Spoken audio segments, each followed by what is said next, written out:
ये नारायण प्रकट हुए हैं। ये तो बालक है, नारायण नहीं है। नहीं तो बालों का उच्च तो नहीं खाता।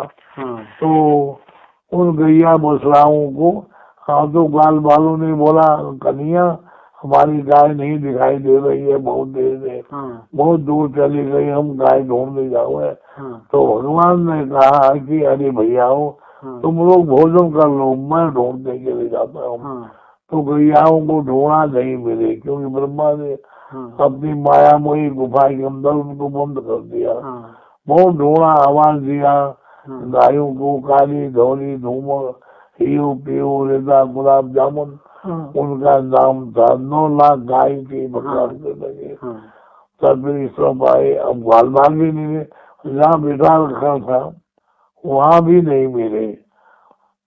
बिब्बत वेणुम जठर पटियो संग बेते जगके मामे पावनो मसन गवनम तत्परा निम्बुलीनो तिष्ठन मध्य सोमरि सूदो हास्यम नर्मोदी स्वयं स्वर्गे लोके मिशन भूमिके यज्ञ मुख बालक तो बालकों के साथ खेली क्रीड़ा करने वाले भगवान कृष्ण नारायण को ब्रह्मा नहीं सोता है, सामान्य मनुष्य है। खा रहा है, खिला रहा है, उचित खा रहा है सब। तो ग्वाल बालों को भी बंद कर दिया। बहुत ढोड़ा आवाज लगाई, कहीं नहीं मिले। भगवान तो अंतर्यामी है। जैसे ग्वाल बाल थे, जैसे गाय बछिया थे, ऐसे बंद करके बंदा बना गए। तो कुछ दिन जो गायों के बछड़े घर में थे उनको बड़ा सा मीठा दो लगा, और जब तो पांच भौतिक शरीर वाली गाय थी। आज तो भगवान साक्षात नारायण श्री कृष्ण गाय बंद करके बैठे। तो लोगों को बड़ा आश्चर्य लगा। और गोपियों ने गाय दुही, आज दुही में बड़ा आनंद आया। जब दूध गर्म करके और पीने लगे, पिलाने लगे, वो तो साक्षात भगवान थे गाय रूप में। ऐसा दूध बोले, आज का जैसा दूध क्या हो गया होगा, इतना मीठा, अद्भुत मीठा भी नहीं, ऐसा विलक्षण दूध का स्वाद क्या है। ऐसे लोगों को बड़ा आश्चर्य हुआ। 1 वर्ष हो गया। इतने में ब्रह्मा जी ने एक दिन देखा एक बाल भी घूम रहे हैं और गाय बछड़ा भी चल रहे। क्या बात है, मेरी गुफा से कहीं बाहर तो नहीं आए। देखा तो उनकी मायामयी जो गुफा है उसके अंदर जो के क्यों है और बाहर भी घूम रहे। तो ब्रह्मा ने सोचा हो ये बालक नारायण है। अपनी मायामयी गुफा से ब्रह्मा ने उन ग्वाल बालों को भी, गैयाओं को भी बाहर कर दिया।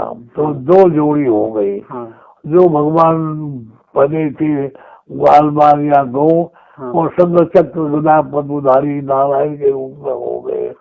और जो पुराने ग्वाल बाल और गाय बछड़ी थे वो जो के जोड़े। तो बलदाऊ जी महाराज को आश्चर्य हो गया। आज तक बलदाऊ जी ने छोटा भाई मान के कभी भी उनको अभिनंदन नहीं किया था, अभिवादन नहीं किया था। आज बलदाऊ जी हाथ जोड़ गए, कहते कन्हैया तुम्हारी लीला तुम ही जानो क्या कर रखता है ये। तो देखते देखते संगठक पद्मधारी जो ग्वाल बाल और गाय बछड़े थे अंतर्धान हो गए। तब ब्रह्मा को बड़ा भारी पश्चाताप हुआ, ये तो नारायण है। तो नारायण की माया से ब्रह्मा जैसे साक्षात मोहित हो जाते हैं। तो ब्रह्मा जी आई प्रार्थना करने लगे। श्रीमद भागवत के 10वें स्कंद का 14वां अध्याय है। नवमी ददे अब्रवम से तड़िदम बनायो गुंजामतंग से परिपृच्छद सन्मुखायो मन्य सदे कमल भेद विषाण भेद मधुमती पशुभांग बजायो अच्छा विदे ममसु मदर ग्रह्यो स्वेच्छा महेश नद भूत महेश गोपी नेशे मई तमुषित मनसाम प्रेणो साक्षात अवेव किताब। इस प्रकार से ब्रह्मा जी ने सोचे, लेकिन भगवान बोले नहीं। महाराज जी थोड़ा सा जल पिएंगे? नहीं। तो आपने तो सुबह नहीं, कुछ किया ही नहीं। थोड़ा सा? बिल्कुल नहीं। तो वो मेरी तबीयत खराब है। फिर तब ब्रह्मा को बड़ा आश्चर्य हुआ, लेकिन भगवान बोले नहीं, ब्रह्मा जी चले गए। एक सिपाही सेना का कोई बहुत बड़ा अपराध करता है तो कोई विशेष नहीं, अधिक से अधिक क्या होता है उसको निष्कासित कर देंगे और ठीक है, कोई विशेष नहीं। एक थल सेनापति, जल सेनापति, वायु सेना, विशेष करके थल सेनापति का उनको अगर लाल झंडे की जगह सफेद दिखा देगा, सफेद के स्थान पर लाल दिखा देगा, शत्रुओं का आक्रमण हो रहा है तो देश बर्बाद हो जाएगा। तो इस प्रकार से जो सेना का, सृष्टि रूपी सेना का थल सेनापति जनरल है ब्रह्मा, वो गलती करते हैं तो उनके लिए क्या कहा जाए, इसलिए उनसे न बोलना ही भगवान का दिया दंड है। ब्रह्मा जी जान गए नारायण हमसे नाराज होंगे, तो फिर ब्रह्मा बन करके भीतर चले गए ब्रह्मलोक में, अपने पार्षदों को बोले नकली ब्रह्मा आ रहा है तो उसको भीतर मत आने देना। तो अब जो वास्तव में ब्रह्मा थे वो जब जाने लगे, उन्हीं के अंदर अक्षर जो होते, कहाँ जा रहे हो, हमारे ब्रह्मा तो भीतर है, आप नकली ब्रह्मा बन करके हमारे साथ छल कर रहे हो, भाग जाओ यहाँ से। ब्रह्मा को आश्चर्य हुआ, ब्रह्मा जान गई भगवान की लीला। थोड़ी देर, 1 घंटा 2 घंटा अलग कितना रहे, तब फिर भगवान जो ब्रह्मा के रूप में थे बाहर बोले मैं जा रहा हूँ, अभी आऊंगा। तो वो तो अंतर्धान हो गए। अब जो अच्छे ब्रह्मा थे, सही ब्रह्मा, उन्होंने सोचा क्या पता फिर जाता हूँ। जो ही गए तो लोगों ने बोला आइए आइए आइए आइए, ये भगवान की लीला। तो ब्रह्मा जी भी कभी मोहित हो जाते हैं, तब परमात्मा नारायण से ईश्वर में जाते हैं, लेकिन ब्रह्मा का अधपतन नहीं होता है। अंत में फिर वो सृष्टि करते करते थक जाते हैं, तो जब उनकी इच्छा होती है भगवान से कहते हैं प्रभु हम आपके धाम में आना चाहते हैं, तब उनका मोक्ष हो जाता है। महाराज जी दूसरे ब्रह्मा, महाराज जी हमको आज तक सबका तो पता है, लेकिन शिव जी के पिताजी कौन है ये पता नहीं है। माता भगवान शंकर की उत्पत्ति कैसे हुई, भगवान शंकर के माता पिता या वो कैसे हुआ, वो क्या वो भी ब्रह्मा जी से ही हुए हैं क्या? अलग अलग वर्णन है। भागवत में तो लिखा है कि ब्रह्मा जी की आंखों के असर से। हाँ मधु कैटब जब सृष्टि के आदि में भगवान नारायण ने ये संकल्प किया कि मैं सृष्टि करूं, तो उन्होंने यो ब्रह्मांड वृद्धा दी, पहले ब्रह्मा की रचना। ब्रह्मा चारों तरफ देखने लगे, मैं इस सृष्टि का कारण हूँ या मेरा भी कोई कारण है। इधर उधर देखा 4 मुख हो गए, फिर ऊपर की ओर देखा 5 मुख हो गए। तब उन्होंने सोचा बात क्या है, देखते देखते फिर शंख चक्र गदा पद्मधारी नारायण के रूप में थे, नारायण भगवान प्रकट। तब ब्रह्मा ने प्रणाम किया, वो मैं जगत का कारण नहीं हूँ, आप है। तो हे ब्रह्मा तुमने यही स्वरूप को सृष्टि करो। सृष्टि करना आरम्भ किया तो सत्य गुण तो ब्रह्मा के पास चले आए, और जो गुण तमो गुण मधु और कैटव राक्षस बन गए। एक का नाम मधु है, एक का नाम कैटव है। ब्रह्मा को खाने के लिए दौड़े। ब्रह्मा बड़ी व्याकुल हो गए, अब क्या होगा, मैं अभी सृष्टि करने जा रहा हूँ, इनको मैंने भस्म कर दिया तो वो सृष्टि करने की शक्ति समाप्त हो जाएगी। तब उन्होंने विष्णु तत्व जो भगवान नारायण है उनका चिंतन किया, तो लेकिन भगवान प्रकट नहीं हुए। तब ब्रह्मा ने बोला या देवी सर्वभूतेषु निद्रा रूपेण संस्थिता नमस्ते नमस्ते नमो नमो। हे जगदम्बा, हे भगवान की माया, मायापति नारायण है, माया उनकी पत्नी है, परंतु अनेक रूप है। एक प्रकृति है, एक शुद्ध श्री है, श्री का रूप अलग है, और जो प्रकृति है वो भी परमात्मा की पत्नी, किंतु उसका रूप दूसरा है। तो इस प्रकार से भगवान विष्णु फिर जग गए, प्रकट हो गए। तो मधु कैटभ ने उन्हीं को पकड़ लिया, लेकिन पकड़ नहीं सके। भगवान विष्णु के साथ युद्ध करने लगे। मधु उस समय कोई मास या ऋतु अयन कुछ नहीं था, क्योंकि कितना वर्ष लगा ये पता नहीं चल सकता था। तो बहुत लंबा समय हो गया। मधु थकता है बैठता है, कैटभ युद्ध करता है, कैटभ थकता है बैठता है, मधु युद्ध करता है, लेकिन भगवान नारायण विष्णु एक ही हुए। तब भगवान ने सोचा इनका हम तो नहीं हो रहा है और कैसे होगा। तो अपनी माया, अपनी महिमा उन्होंने तब मधु कैटभ के मुख से शब्द निकलता है, हे विष्णु हे नारायण, हम तुमसे प्रसन्न है, वरदान मांगो। हम तो दो है, एक थकता है तो दूसरा युद्ध करता है, परंतु तुमको थकाई नहीं लग रही है, क्या बात है, इसलिए हम तुमसे प्रसन्न है, हमसे वरदान मांगो। तो भगवान विष्णु ने बोला, वरदान देना चाहते हो तो मेरे हाथ से तुम्हारी मृत्यु हो जाए। तो मधु कैटभ भी चतुर थे। उस समय धरती में जली जलता अंधकार था। तब उन्होंने बोला, हमारी मृत्यु जल में नहीं हो गए, थल में हो गए, स्थूल तत्व में हो गए। भगवान ने बोला, एक मत हो।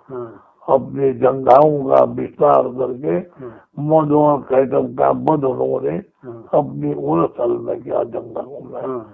तब उससे जो रक्त उत्पन्न होता है वो धरती का आरंभ होता है, तो धरती को तो ब्रह्मा बना ही रहे थे, किंतु वो उसमें मिल गया। तो मेरा इतनी चर्बी निकलती है, लाखों टन हो गया होगा। तब फिर मेदनी नाम है, और फिर मही नाम है पृथ्वी का, फिर वसुंधरा नाम है, तब पृथ्वी हुई। अब ब्रह्मा ने सृष्टि करना आरम्भ किया। तो अकस्मात उन्होंने नारायण का ध्यान किया। तो ध्यानस्थ ब्रह्मा के नेत्र से या भ्रकुटी से एक दिव्य तत्व प्रकट हुआ। वो दिव्य तत्व बालक के रूप में प्रकट होते ही अशुभा रोने लग गया। ब्रह्मा ने बोला, आप प्रकट होते ही रोए, आपका नाम रुद्र होगा, आपका नाम सदाशिव होगा। आप प्रलय काल जब आरंभ होता है तो विष्णु तत्व के भीतर समा जाते हैं। जब सृष्टि आरंभ होती है तो आप बाहर प्रकट हो जाते हैं, इसलिए आप नारायण रूप है।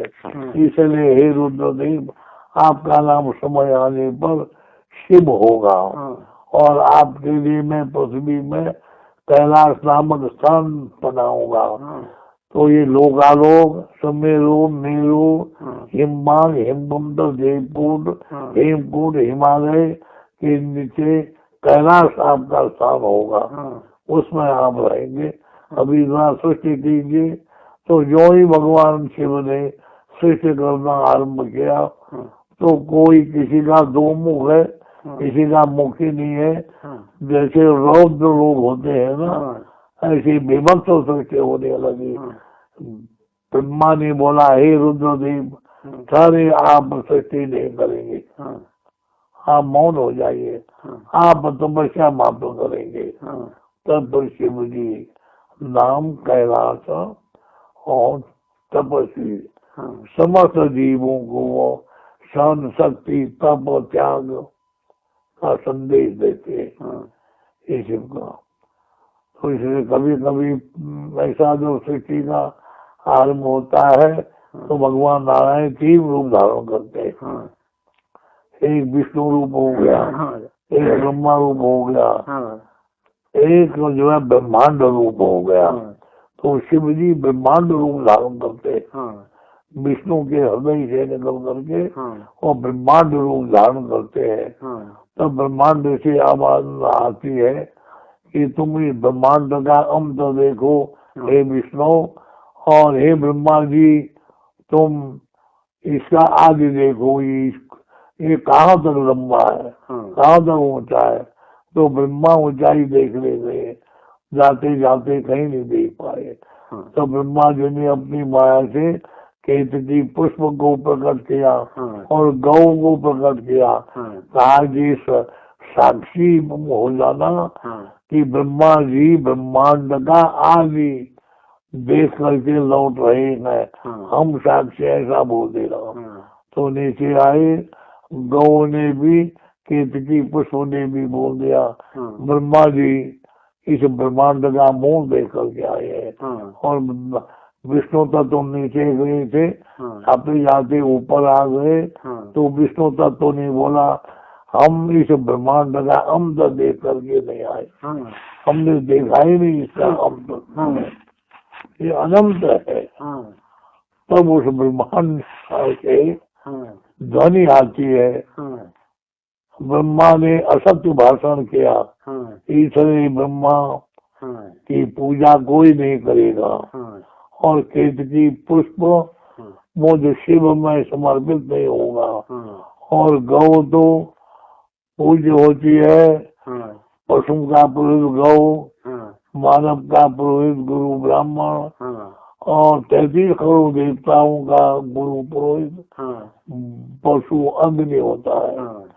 तो इसलिए और विष्णु तत्व ने सत्य बोला, संपूर्ण सृष्टि के अंदर, ब्रह्मांड के अंदर विष्णु तत्व की, विष्णु रूप की पूजा होगी, परंतु ब्रह्मा जी की पूजा नहीं होगी। यह ब्रह्मांड जो शिव ब्रह्मांड बने थे उनकी आवाज है, वो शिवरात्रि कही जाती है। तो शिवरात्रि से सृष्टि का आरंभ हुआ। तो सर्वप्रथम साई, हाँ, तो और अब उन्होंने सनक सनंदन सनातन सनत कुमार को प्रकट किया, बोली सृष्टि करो। तो ब्रह्मा की आज्ञा का उल्लंघन किया सनत कुमार ने, बोले हम निवृत्ति मार्ग पर आए नए सृष्टि नहीं करेंगे।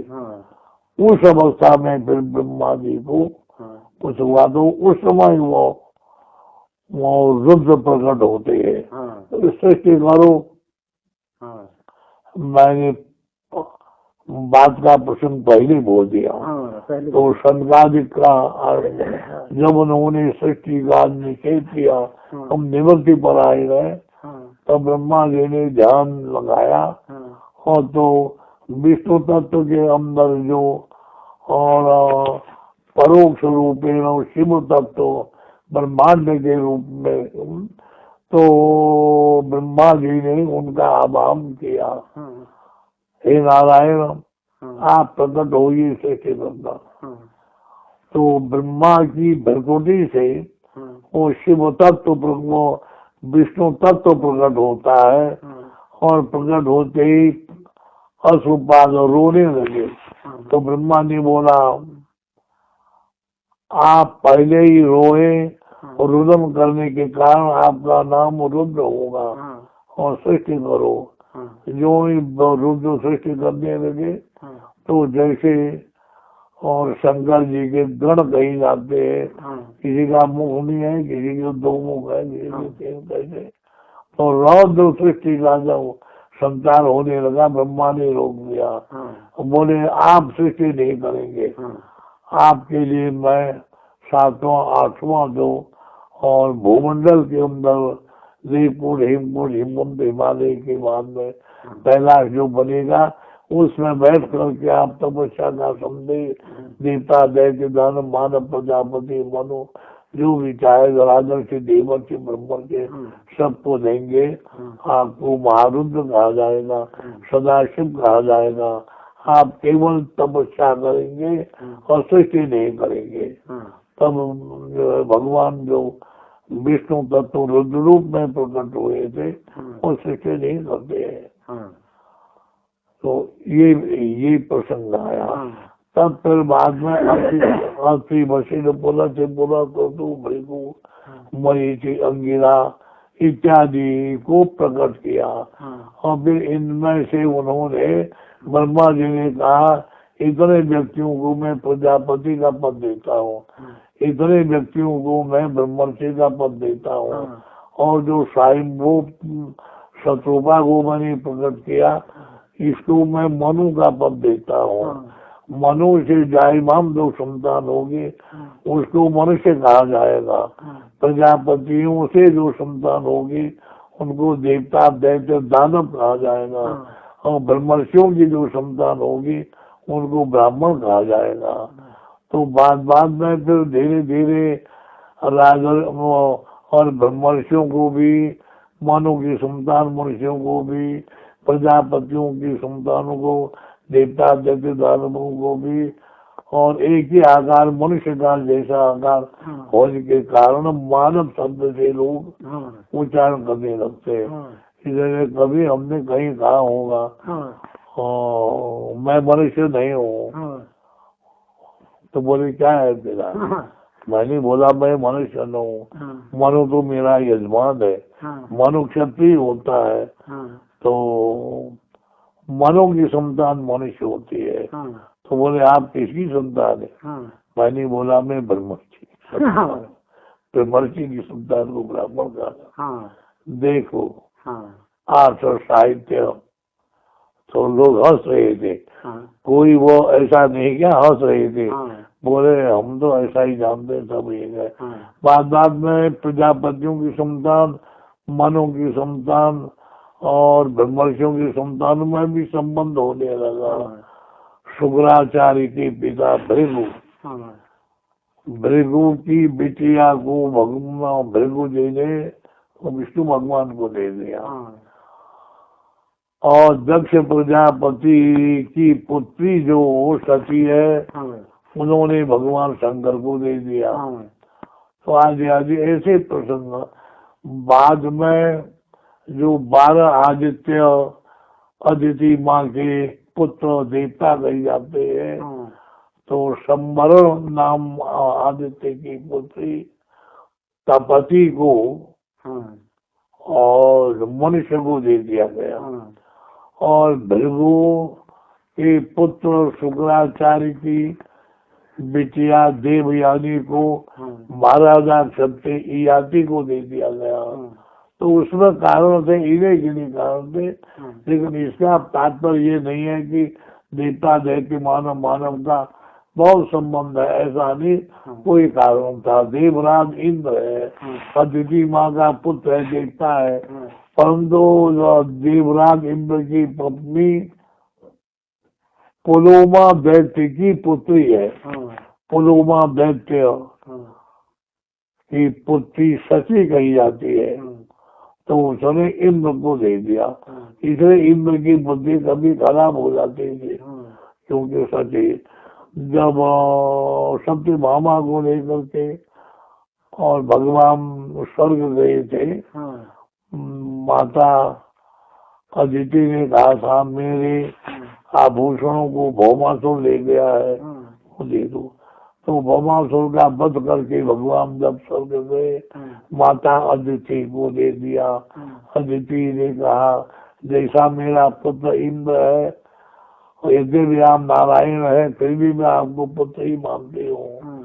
तो भगवान श्री कृष्ण नारायण ने प्रणाम भी किया अदिति माता को। लेकिन सती जो इंद्र की पत्नी थी, उसने पारिजात का पुष्प भगवान श्री कृष्ण को दिया, परंतु सत्यभामा को नहीं दिया। सत्यभामा को बड़ा अपमान देने लगा। ये बोलने लगी देखे आप कहते थे मेरी जेठानी है वो, आपको तो दिया ठीक है अपना देवर मान के, मुझको देवरानी मान करके इसको सबको दे रही थी, क्या बिगड़ता। भगवान ने बोला लो ये मैं तुमको देता हूँ, तो सती बाबा ने बोला मैं नहीं देती हूँ, उस वृक्ष के पास जाती हूँ, मैं उस वृक्ष को ही उखाड़ के ले जाती हूँ। तो वहां से गई, जो ही वृक्ष को पकड़ के उखाड़ने लगी, वहां के रक्षकों ने इंद्र को बोल दिया, वो जो मनुष्य नीचे से आई है तुम्हारे पारिजात पुष्प वृक्ष को उखाड़ के ले जा रहे हैं। इंद्र तो मौन हो गए, वो तो जानते थे नारायण है कि हम तो सची को क्रोध आ गया, एक छोटा हल्का मनुष्य हमारी पारिजात पुष्प वृक्ष को उखाड़ के ले जा रहा है, तुम बैठे हो चुपचाप, जाओ उसको भगाओ। इंद्र ने बोला वो मनुष्य नहीं है, वो नारायण है। बोले आप ऐसा पक्षपात करते हैं उसके साथ, युद्ध करो, युद्ध मेरी आज्ञा है। तो इंद्र अपनी इंद्राणी के आदेश के अनुसार ऐरावत हाथी में बैठ करके युद्ध करने लगा, और नारायण हल्के अस्त्र चलाते थे और इंद्र भी हल्का, लेकिन सची ने बोला तुम वज्र पर कोई मनुष्य के ऊपर। तो इंद्र ने सची के डर से वज्र प्रपात कर दिया भगवान के ऊपर, तो चक्र सुदर्शन ने वज्र को मुख में डाल लिया, तो वज्र क्षीण हो गया। तब इंद्राणी को क्रोध आ गया, बोले तुम पक्षपाती हो, मैं युद्ध करती हूँ, ऐरावत से हटो। इंद्र नीचे आ गई, सती वहां से बैठ गई। इंद्र धनुष लेकर के वो भगवान कृष्ण के ऊपर बाणों की वर्षा करना चाहते थे। यहाँ सत्यभामा जी ने बोला हे प्रभु, वहां से सची बैठी है, अब मैं युद्ध करूंगी, आप गरुड़ से नीचे आ जाइए। तो गरुड़ में बैठे थे भगवान, तो भगवान कृष्ण नीचे आ गए और सत्यभामा जी उसमें बैठ गई। सत्यभामा सप्ताजित की पुत्री थी और योगिनी थी, शुद्ध थी। इंद्र की इंद्राणी वो दैत्य की पुत्री थी, इतना अंतर था। तो तब जब इंद्राणी सची का और सत्यभामा का युद्ध आरंभ होने जा रहा था, इंद्राणी मारी जाती परंतु सत्यभामा को कुछ नहीं होता। ब्रह्मा इस रहस्य को जानते थे, और साथ ही साथ जब तक मनवंतर पूर्ण नहीं होता तब तक इंद्राणी की भी मृत्यु नहीं हो सकती थी, ये भी ब्रह्मा का वरदान था। तब ब्रह्मा जी आए, उन्होंने सची को डांटा, तुम दैत्य की पुत्री सची मूर्ख हो, जानते हो कि संग चक्र गदा पदुधारी नारायण श्री कृष्ण है। एक वृक्ष की बात तो छोड़ो, अब जितना ये स्वर्ग में स्वर्गोद्यान है, अनेक प्रकार के कल्पतरु पुष्पतरु पारिजात आदि आदि अनेक जो पुष्प है, अर्थात स्वर्ग का उद्यान है पूर्ण, वो आनंद गम्य सर्वेश्वर भगवान कृष्ण के द्वारिका में जाएगा। जब तक भगवान कृष्ण नारायण द्वारिका में रहेंगे तब तक वह उद्यान द्वारिका में ही रहेगा। भगवान के अपने धाम आने पर वह उद्यान स्वर्ग में आ सकता है, यह मेरी आज्ञा। तब सची मौन हो गए, इंद्र भी मौन हो गए।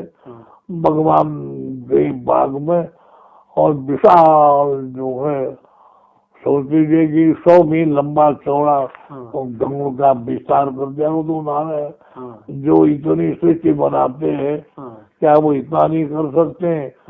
संपूर्ण स्वर्ग उद्यान को उठाया उन्होंने, गरुड़ में रखा, द्वारिका में रख दिया ये भगवान के लिए।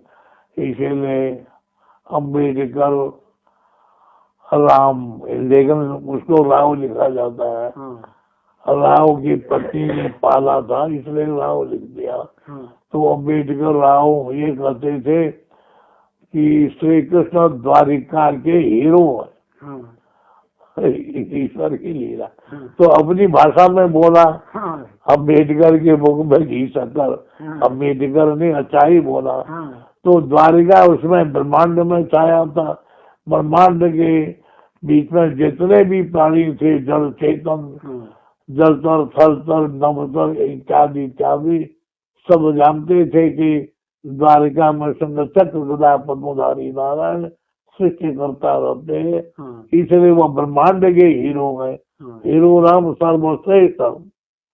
तो तब अम्बेडकर जी के मुख से ये शब्द निकला, बहुत ही अच्छा। तो हीरो आधा ब्रह्मांड के हीरो है, कितनी अच्छी बात है वो। तो भगवान की लीला है।